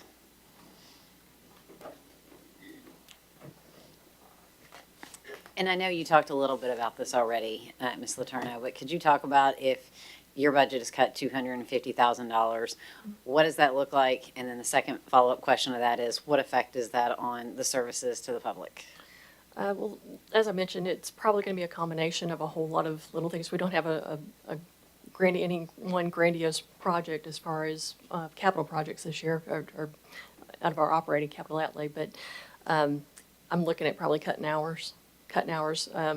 We're open, nights, weekends, holidays, and we're probably looking at cutting hours just to make it fair across the board to all of our user groups. And that means that, we may shorten the hours. We've already run some numbers on aquatics, but you're only looking at, even if we're cutting out some of that, you're only looking at cutting about $14,000 out of like the pools. So it's going to be piecemealing it all together. You're looking at the baby pool's not going to get repaired. It's going to stay closed for another season. The lights at Maricourt Park, they're not going to be replaced, and they're in really bad shape. We were able to do them once last year for one of the ball fields, and they were split between the two, but that's 111. So to get to 250, I'm going to have to take it from a lot of different areas. Well, and then I'm not sure if this question would be for you or Ms. Wilcox, and this is a twofold question. Exit 8, athletic complex, and Mason Rudolph. I mean, I know that was touched on and talked about, but I mean, those are two really big deals. The soccer community has been in need of that Exit 8 athletic complex. I remember years ago, we had the meeting for the park, for the playground that was going to be there, and how anybody would be able to go and enjoy that. And we still haven't been able to move on that. And again, it's not like we have less kids playing soccer. So I'm sure those are further busting at the seams. And then, of course, Mason Rudolph. I mean, that's been the first one is one that's in my ward. Mason Rudolph is something that's important to a lot of people in my ward. You can drive through Ward 10 and you're going to see the signs. So if we could. I would say even probably more so than that, than the one viable golf course that we do have is not going to be viable if I we don't skip this disagree. another year. Like I said, Jim is a miracle worker with what he does as superintendent over there, but there's only so much that he can do, and we're going to start losing greens, and then we're not going to have a municipal golf course at all. Okay. And I do have more questions, but I have questions for building and codes. So it's not in line with that particular slide. You mentioned the adding of the 3 Yes, ma'am. to try and get, closer to the 12 being the idea. There's 12 of us. Yes. How many council members reach out to you with issues? There's 12 council members, so how many council members tend to reach out to you with problems or things that need to be looked at in their wards? Well, everybody ultimately, because it's important to your constituents. If we don't deal with you directly, we definitely deal with constituents that would, if we say no, they're coming to you, we just try our best not to. Well, and also kind of where are we in comparison with other cities? I know you look, there's no way you don't. We do, and it is extremely difficult to balance that out, right? So every other city, they just have different needs than we do. One that just stood out to me that was a huge sticker shock when you look at numbers, Houston, Texas, they are bigger than us, but not by much. They have 28 sign code officers that only deal with signs. We don't have 28 employees, and they got 28 sign officers that go around checking, and doing sign abatement. So it relatively speaking, we are probably a third of what we should be for the average of the communities that are around here in code enforcement staff. Okay, and then you talked a little bit about as far as the different abatement and whether doing it in-house or bringing in a third party and having to do it, which costs more? It always costs more to have a third party come in. The biggest advantage of doing it in-house is we control the outcome. We can, and we can do it quickly. If it's something that's within our purview, it wasn't a joke. We get a call, hey, there's a mattress laying across the sidewalk on Madison Street. Thankfully, we have a crew of abatement folks that go out there and take care of it.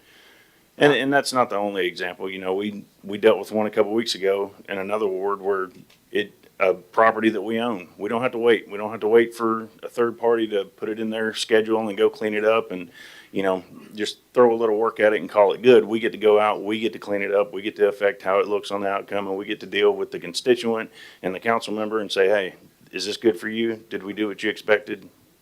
Well, and I know this isn't the same thing. This would be more in line with street, but I think of it as the grassy area in Warfield. Mhm. And the way, I mean, heard numerous complaints everywhere about how terrible that looked. And of course, that's a state road and that was contracted out. Yes. And I mean, it looked like just somebody came in there and did really crazy cutting, way too low, too high. And that's the effect of, again, they're using third parties to do that versus, different things where, like you talked about, we do it in-house. And all the folks that work here live here, right? We want it to look like we live here, and that's how we treat it. So, because we do live here. All right, that answers my questions for you, Thank you. sir.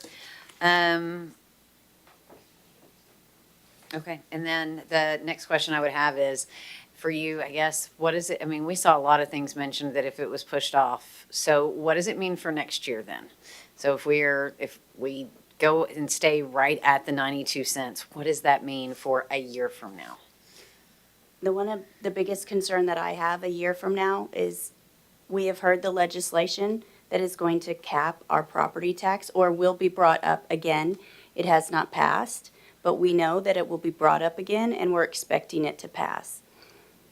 If you talk to MTask or just any of the other cities, the only lever that we have to pull as a city is property tax. Every other tax that every other tax we have is already capped. So if you leave it at 92 cents and let's say they come back next year and they say you can have 2% and 2% inflation, we can only go up like 5 cents from that. And that will be capped every year that we can only make marginal increases. I think too, one of the biggest things that I wanted to talk about with these guys' budgets, and I can just throw you rough numbers from my finance budget last year. And I think it applies to almost all of ours. My budget in total finance was 2.2 million. Only 200,000 of that was operating. So $2 million of our budget was people that are already in positions. So if we were asked to cut, most likely we're going to have to look at filled positions.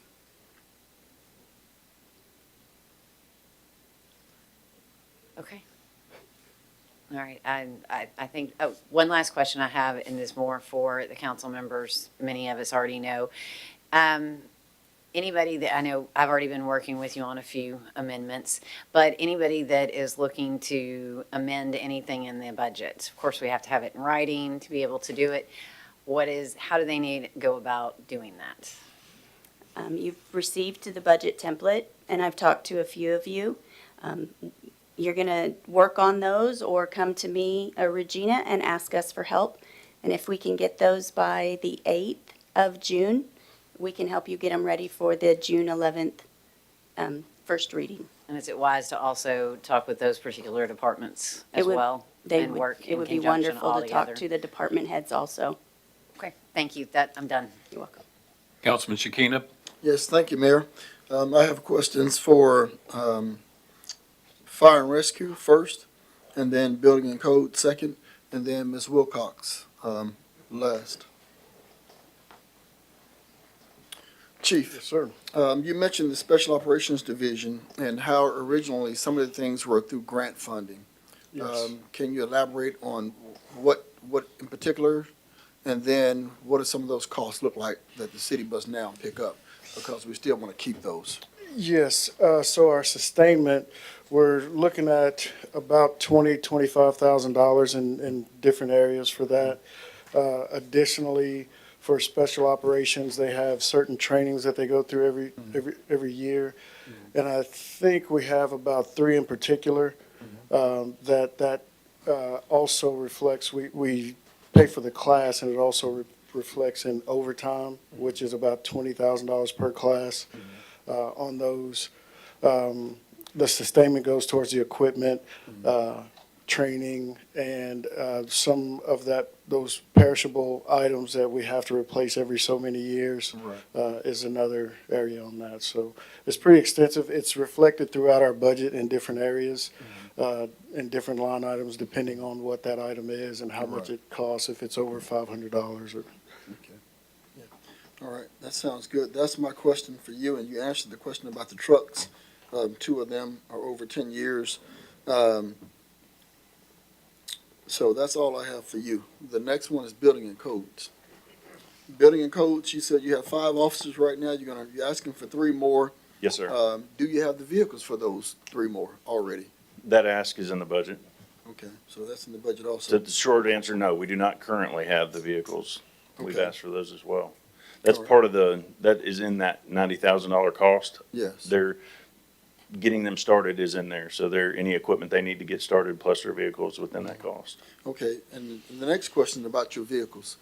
Vehicles that are over 10 to 15 years old, do you have an idea about how many are you projecting new vehicles every so many years? What are you looking at? We for do, and us? anything we have over 10, I think we have a handful that are in the 10 to 13-year-old range, and we have them slated to be replaced this year. Okay, sounds good. I think we replaced 2 of them last year, and I think we have 3 or 4 more to go that are in that age group. All right, sounds good. And then for Ms. Wilcox. Thank you.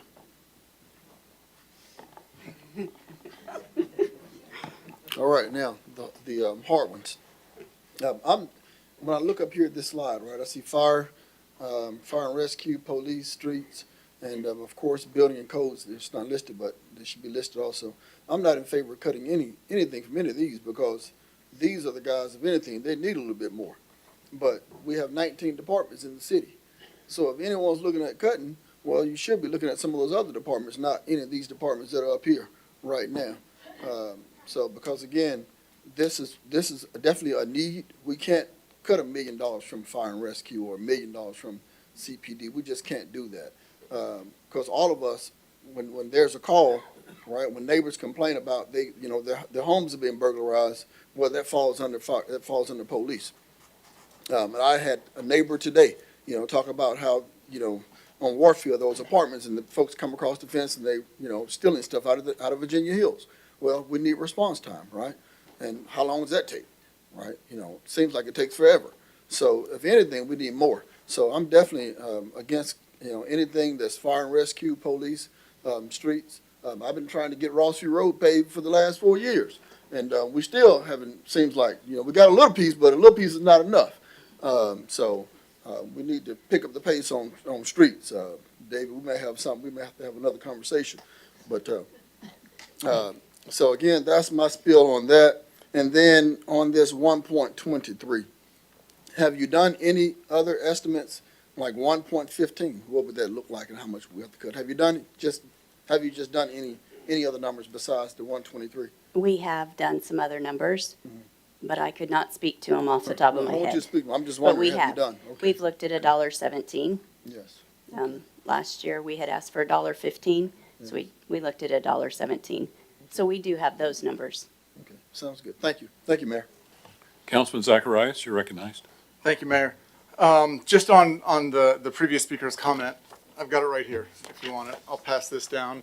This is, if you look at the far right column, it is the percentage, or the, well, no, just pass it around, because everybody wants one. Oh, it's for everybody. Yeah, everybody can have them.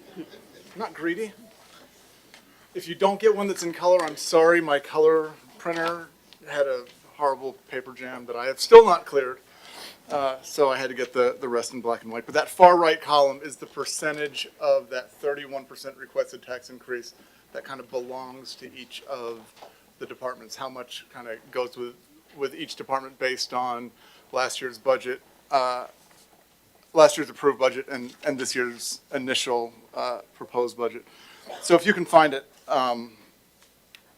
in there, I'd love to see it.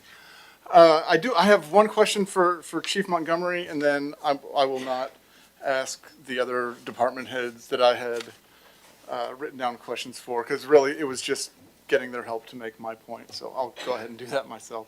But Chief Montgomery, I'm sorry, this is the third time I've asked you this question, but I do think it's important that it be answered in this forum with these people. And I want to be very clear, I don't normally get involved in county budget stuff or anything like that, but I'm looking and trying to figure out why we as a city are struggling to have a balanced and a stable budget. So that's caused me to look at the breakdown in taxes as far as what percentage goes to the county, what percentage goes to the city. And it's been eye-opening for sure. But one thing that I keep running into is this new fire department that the county has. City taxpayers pay county taxes and city taxes. They're funding one fire department here in Clarksville. They're funding another, I'm talking about people that live inside of Clarksville. They're funding another fire department in the county. What are city residents getting for the money that they are paying towards that county fire department? Nothing. We provide all the services inside the city, and we also support the county through mutual aid, so we don't. So through their county property taxes, you're telling me that city residents are paying for a fire department that will never serve them? Yes, we will not. When you do fire suppression in the county, like if the street department paves a parking lot for Parks and Rec pays for those materials. When you respond to a call out in the county, are you reimbursed for that expenditure? No, we're not. We operate through a mutual aid agreement, and we accept all of that liability and responsibility. I'm sorry, you accept the liability? You're not even covered if one of your guys gets hurt? Correct. All right, thank you. And then for these other points that, like I said, I'm not gonna use department heads as props. But so we heard from Chief Burdine that for the last 2 years, new hires have been requested but not approved. And that was out of a desire to not raise taxes. We mentioned Chattanooga having 100 more 100 more police officers than we do. In case anybody's interested, Chattanooga's city tax rate is $1.93. For building and codes, you've got your abatement mission. That's what's suffering right now. I know many of us have received phone calls about seeing unsightly trash on the side of the road. I think that this could be attributed to that. There's my fire question. When you look, I'm not saying 31 cents is the answer. It's too much at once. But when you look at what Clarksville is spending per resident, which is about $900, and you look at what other cities our size are spending, which is about $2,000 per resident, not suggesting that we pay $2,000 or spend $2,000 per resident because somebody else is, but we need to spend enough to run the city. And I don't know what that number is, but I think that if it could be done for $900 per citizen, then we wouldn't be the only city in Tennessee trying to do it. Thank you. Councilman Clontz, you're recognized. Thank you, Mr. Mayor. Several of my council members brought up great points. That board, with maybe the exception of the bottom one, you can't mess with essential services. You can't. We've increased the pay for our officers, and it's still below what they probably should be getting. Our fire department is still below what they should be getting. I very much concur with my fellow council members in that. It is not a self-licking ice cream cone. The city does not run itself with the funds that we have. That being said, there's a communication piece.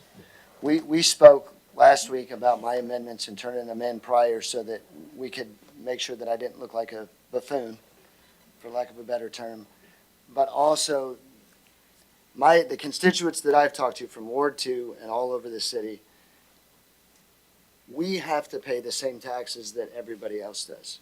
We got this the same time that everybody else does. There was no read ahead, there was no executive summary, in my former life is what I would call it, no text message heads up.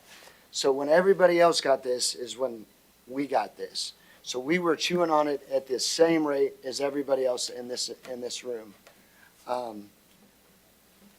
I would just like to be mindful of that. In the budget, there is a lot, and we talked about this, people cost a lot of money. Yes, they do. Insurance costs a lot of money. One of the things that, and I don't know if this is the forum to ask this, but we spoke about this a little bit as well. Kind of a train the trainer. Are there department certifications that department heads are sending their people to, that we could have a train the trainer situation where maybe initially it costs a little bit more, but then it could be done in-house as opposed to housing and all of these things. And I understand this isn't amendment time, and I will talk to those department heads individually, would be one thought that I have. But we are growing. We also, I've talked to building and codes about 4 times in the last 3 days, and 3 of those conversations were on a Saturday night at about 11 o'clock at night via text message. Same with street department. I've got a problem, and I don't wait until the next morning because I'll forget. And I get responses, and I'm like, hey, I'm sorry. So the balance of growth, smart growth, correct growth versus what it costs to run the city don't align. Again, I concur with my fellow council member. 31 cents isn't it. I don't believe. However, we have to spend more money in order to maintain the things that we want to maintain, or it's going to stop, right? That's how it works. You don't get to have both sides of the coin. And from a political standpoint, everybody would say, you don't say that, don't say that, don't say that. Well, the truth is the truth, and I've said this before, sometimes it's not pretty or kind. I am not in favor of 31 cents. I am doing my due diligence to reduce it as much as I can. We've had a meeting, and I've requested another one. I also have a couple other department heads with some different ideas. We love hearing from you guys, but understand we are not exempt from all of this. We are a part of this as well, as far as what we have to pay, the monies that are taken out of our paychecks, our retirements, our taxes as well. And it is hard, and it's a lot, but for lack of a better term, we've got to have that come to Jesus talk about where we were, where we need to be, and what we need to sustain. And again, it's not at least the top 4 of those. There's some other things with departments of borrowing equipment, maybe that could be worked out. But I very much appreciate, I have never, ever emailed, called a department head and not gotten a near simultaneous response. When I took this seat, I went and visited every single department head, and every single department head, is working, doing more things with less. That was a theme that I heard from every single department head.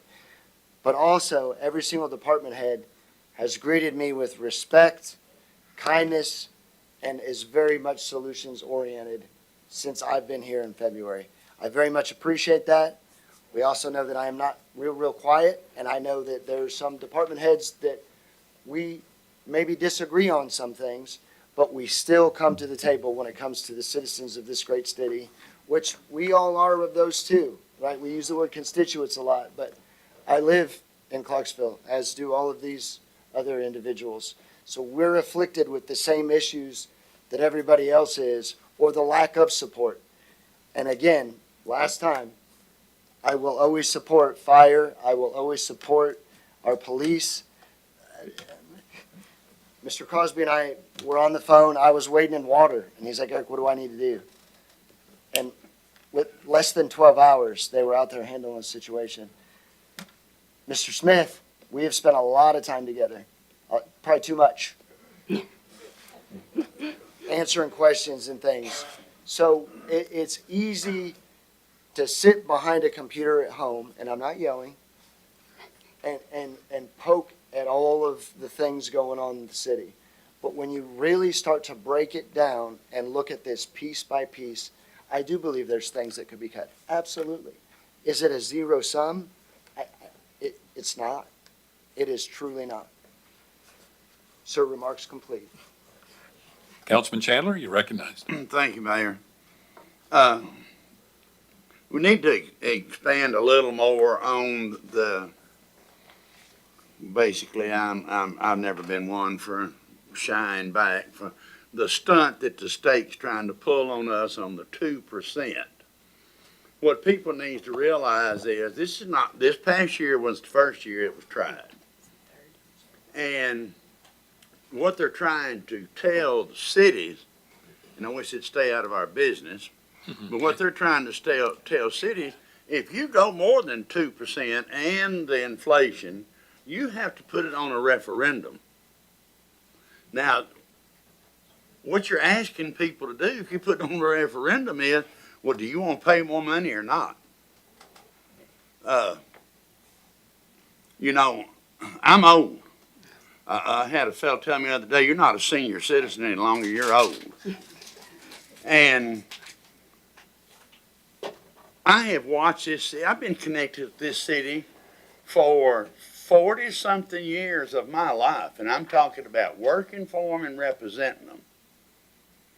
And it's time that we quit eating steak on the baloney budget. It's that plain and simple. We can't expect, I had a person call me while I was at my granddaughter's high school graduation in South Carolina, complaining about, well, you're going to raise taxes, you're going to raise taxes. Well, ma'am, guess what? I'm on fixed income just like you are. And guess what? She complain about groceries, complain about this and that, and gasoline. Well, you know what? Those same costs are passed on to the city. We have got to get this out of our mindset that, okay, well, let's just raise it 20 cents. Let's raise it 5 cents. I actually had a call from a well-known businessman in town said, hell, raise it 40 cents. Get what you need now and get everything straightened out. We can't expect all of these departments to continue. We set up here, you take away budget time. Any other time, we set up here praising the department heads. We're praising what the city is doing. But then when we come in here, we forget about it at budget time. We can't expect I guarantee you, every one of those department heads, including you, Ms. Wilcox, that got up here tonight, is a big time headache. Daily, every day, trying to figure out where they're going to get something, how they're going to do it. I've had my differences with some city department heads, don't get me wrong, but they are trying their damnedest, folks. And we have got to, we want to, oh, well, Clarksville, move here. Come on, get in here. We're the best city in the state. But yet what people don't realize is if we keep this up, we're going to be the best bankrupt city in the state. And if you don't think the state will try to come in here and take us over if we don't follow our financial responsibilities, you're wrong. That's all I got to say, Mayor, and I need to leave because I got an emergency phone call a while ago. All right, please go. Councilman Streetman, you're recognized. Mayor, I apologize. Are we allowed to ask questions of department heads other than what's on our list here? I know that I'd like to ask some questions of both the city clerk as well as Ms. Wilson from IT. I know that both of them spoke at the finance committee budget review, but I'd really like to hear from both of them because we don't have a lot of new hires in our budget, but those are two of the, I mean, we've already heard from building and code. So if we can just start with Ms. Wilson maybe first to talk about the two new hires, because I know not everybody was at those meetings. If they haven't watched them, I'd want everybody to be able to hear about the two employees that you are requesting. So we currently have a staff of 14 in IT, and I'm asking for a network administrator and an application specialist. I started here in 2013. I've asked for 13 positions, and I've gotten 3. A standard IT ratio for a government of our size, low is 16 to 22, high is 50 to 75. So I'm not even at the low end of an IT ratio for a government of our size. So I'm asking for those two specific positions specifically. One, network is not just computer to computer anymore. It's HVAC systems, it's traffic signals, it's all of those IoT devices that we're now seeing connect to the network. I have one network engineer. So I'm asking for a network administrator for backup. If the network engineer is sick, the network administrator can pick up where that person is. But we've become responsible for a lot more network devices. So it's just to handle that load. Application specialist is because we currently, I think we're at almost 70 softwares that we support. And I think there's 7 scheduled for this year's budget. That's not in my budget, that's in the department's budget. So just because just because you don't see it in my budget, it's in these departments' budget. And our department, like HR and finance and legal, while we may be in the background, we are supporting those departments in their initiatives. And so we need the staff to handle that as well. Okay, thank you. Like I said, I felt like it was important for everybody on the council to hear that, as well as the public to understand. Again, like you mentioned, you've asked for 13.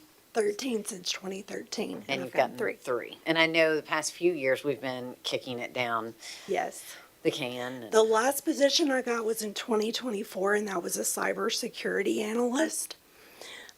So this would just add those 2 more for growth. Okay, thank you. I Thank you. appreciate it.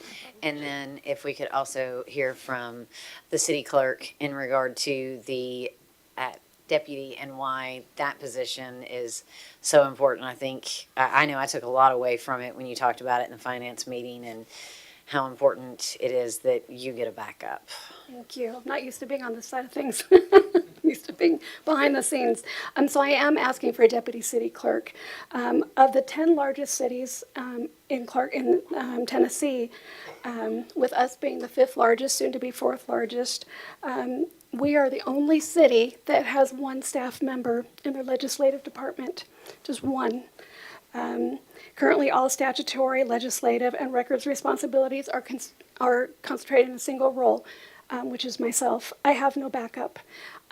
If I get sick, if something happens to me, you can't meet. If meetings aren't noticed, you can't have a meeting like this. You can't meet to approve the budget because I have no backup. To continue operating this way creates a significant risk exposure with a single point of failure. I've been asking for 3 years for a deputy clerk, and for various reasons I have not been granted that. But we can't continue this way. It's not realistic. It just, I need the help. And with more legislation, you all passed a change to the liquor ordinance, which was great, but that I'm still dealing with what we passed in July on a daily basis. That adds extra work, extra load. And as more legislation comes across my desk, that adds more duties to what my core duties are. If we were to bring forward, or if I were to bring forward any kind of legislation that would be similar to the liquor that we have in place and the regulation regarding how many that you can have, is that something that you would be able to do if that came forward? No, ma'am, I can't take on any more tasks at this time. So if there was an industry out there that a lot of people from the public wanted regulated, there would be no way to do that. I don't have the staff, and it doesn't just affect my staff or my department. It affects building and codes. It affects our finance department. It affects our legal department. All those departments together, that is an additional load. But many departments have backups. I don't have any. It's just me. I think you also mentioned that you're the only one that can attest to the mayor's signature. Was that correct? So I'm the only one legally who can attest the mayor's signature. You approved a bond. So bonds, we're going to have a bond signing coming up. In the past, several years ago, we had a bond signing. I had a family emergency. I had to fly back to California for this emergency. I had to fly home to do that bond signing and then fly back to be with my family. That's something you can't reschedule because it'll cost the city hundreds of thousands of dollars if the interest rate changes. So those kinds of things, I'm the only one that's able to do. So if that had been a personal emergency versus a family emergency, If I was in the hospital, if we had a bond signing Thursday and I have an emergency and I'm incapacitated, we can't have that bond signing. Contracts can't be signed. I have to attest the mayor's signature on contracts. If for some reason I'm not here, that holds back work for other departments because they can't get those contracts signed. okay, thank you, I appreciate that. Thank you, ma'am. Thank you. Any more questions? Councilman Smith, you're recognized. Thank you, Mayor. First of all, let me thank all of the department heads for coming forth and bringing us or sharing with us their budgets. You all did a great job. I really had to think about what I'm asked because you did such a good job in bringing us the information that we needed to hear. And I know it's hard when we are confronted with increase in taxes, because I've had a lot of complaints about, please don't raise the taxes. So, for the public, I have a question for Ms. Wilcox.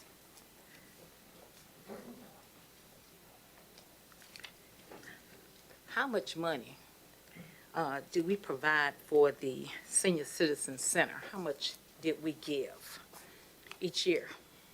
Usually we give around $800,000 a year to the senior center. Okay, thank you. And so how much money did we give to the school system each year? How much of our So, tax dollars did we provide? Right now, for this fiscal year, I've looked at that we have given them $75 million. $72 million of that is required by state law. So we can't cut that out, right? We cannot. Now, this other 75 million, was it all documented, or was this something we were given and we didn't know? Or, I don't know. These, actually, the sales tax rate is broken into 4 parts that were put into place from 1964 to 1988. So this has been going on for quite some time.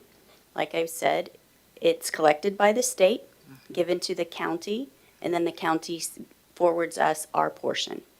Okay. And we get a report every month about what was collected. So are we going to give them money in this new fiscal year? We're going to give them We're what going to we're... give them the 72 million that's required by the state, right? Correct. Okay, what else are we going to give? I thought we gave them more money. We do give them 20% of a voluntary portion from our 1977 tax, and that has not changed as of yet. We still have that in the budget to give that to them. Yes, and it ends up about between 3 to 3.5 million a year. Okay.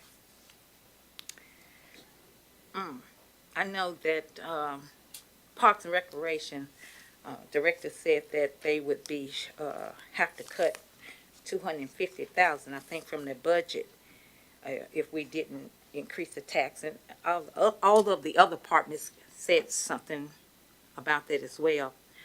Now, if we're taking the money from the senior citizens building now, no, it's not in the budget to give them anything this year. Correct.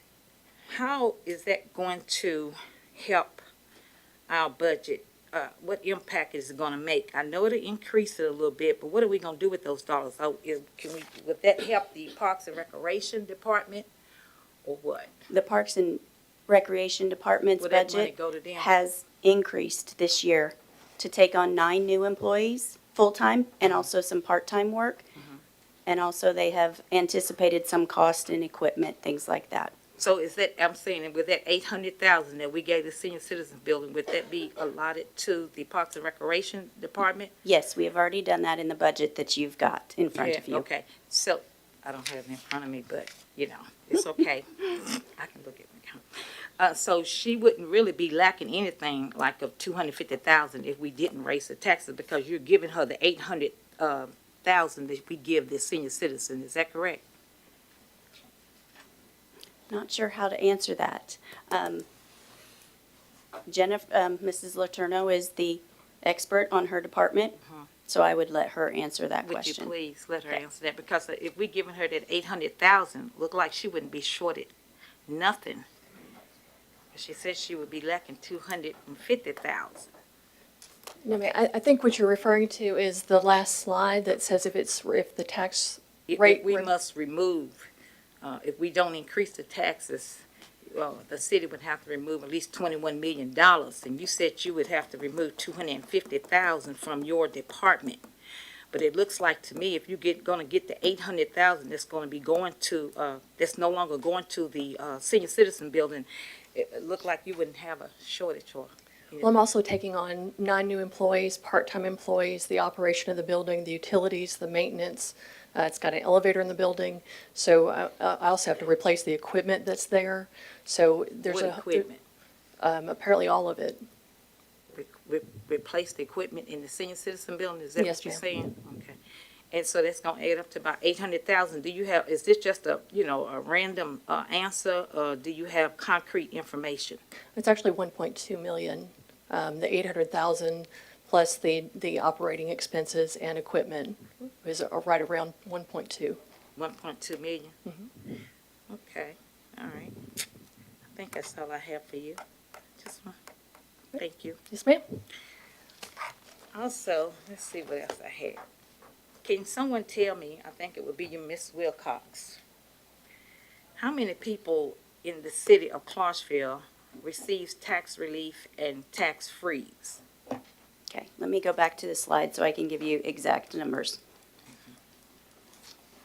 Excuse me, this will take a moment. That's all right. Take time.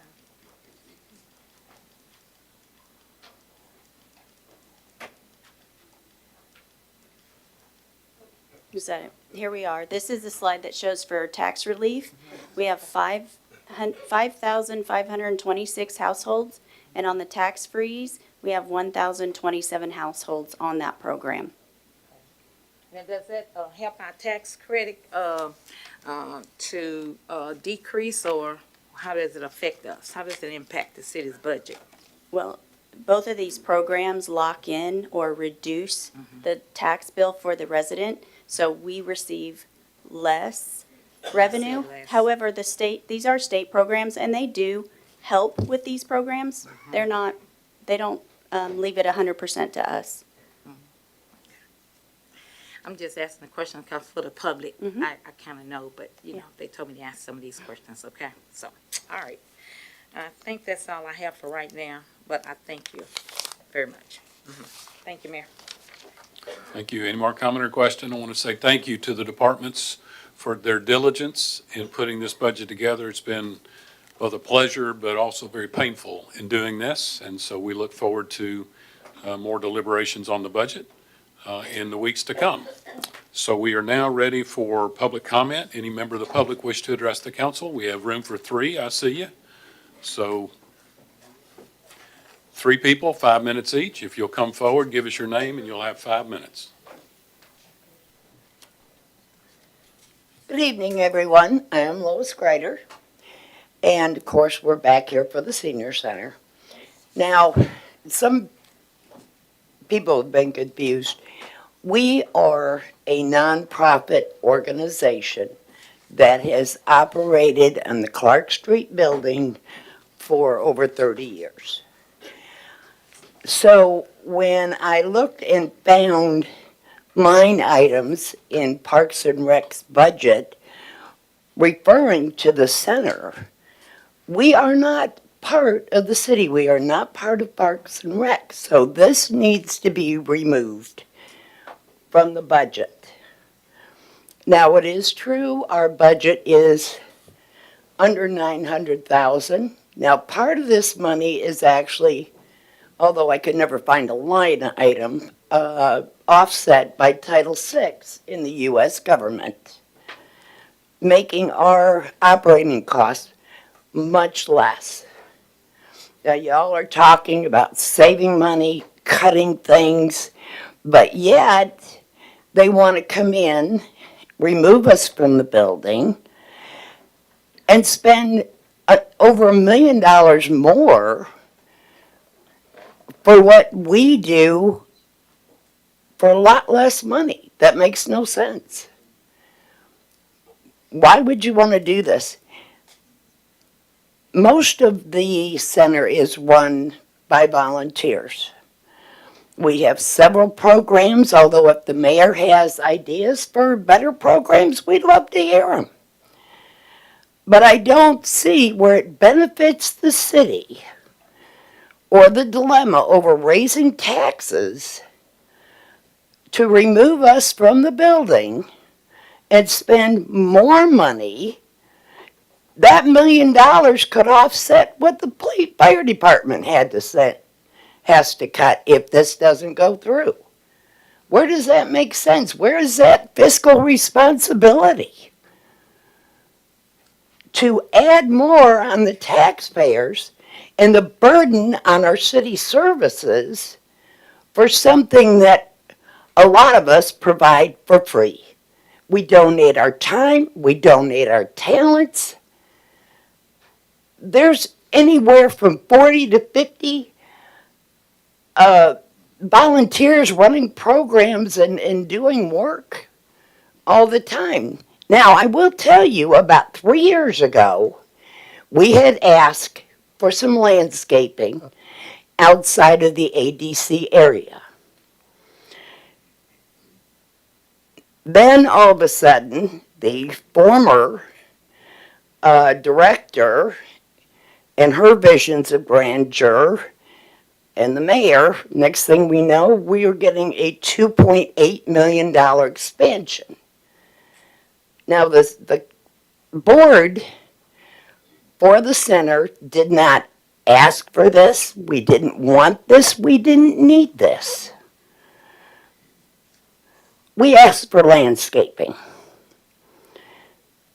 And being that we're leaving the building, there's no point in keeping that $1.8 million on the books. There's $989,000 in the budget put back for that project that obviously is not needed.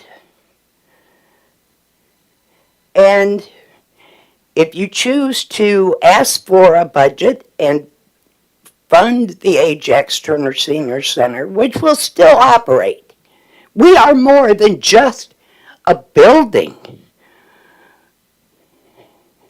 It's our seniors. It's all the people that put all the work into making this what it is. We're much more, and we will continue to operate despite being relocated. We're not going away. We're not quitting. We're not that generation.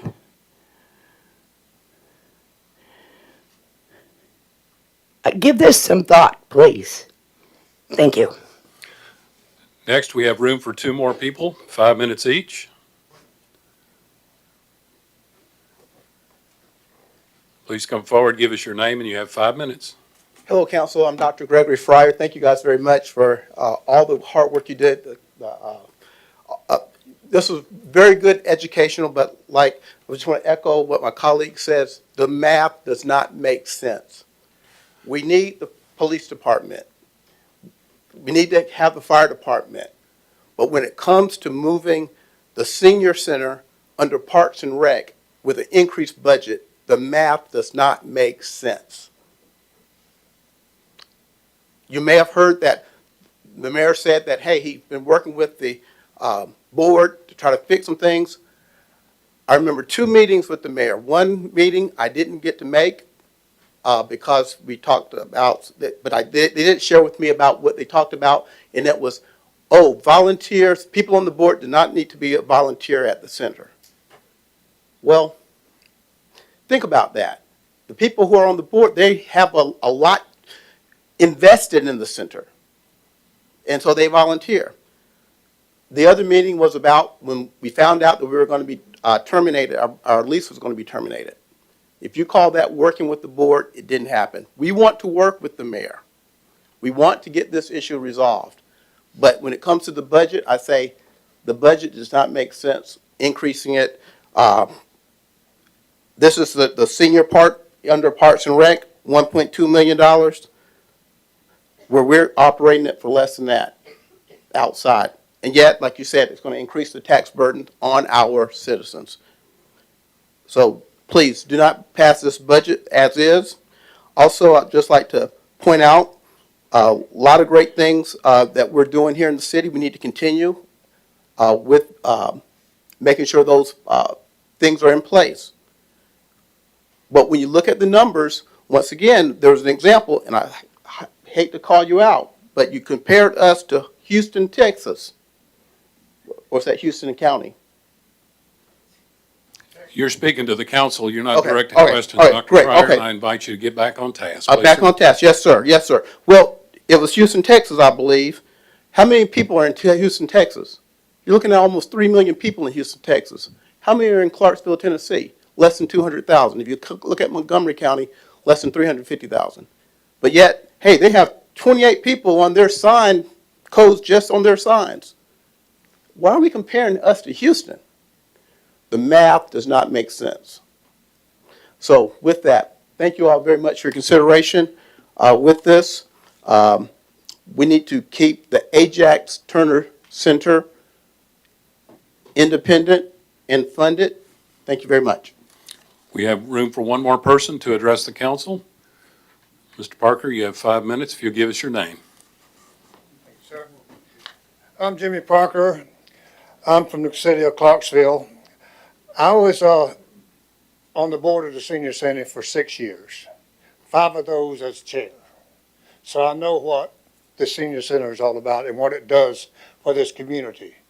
And most of our seniors in this community depend on that center.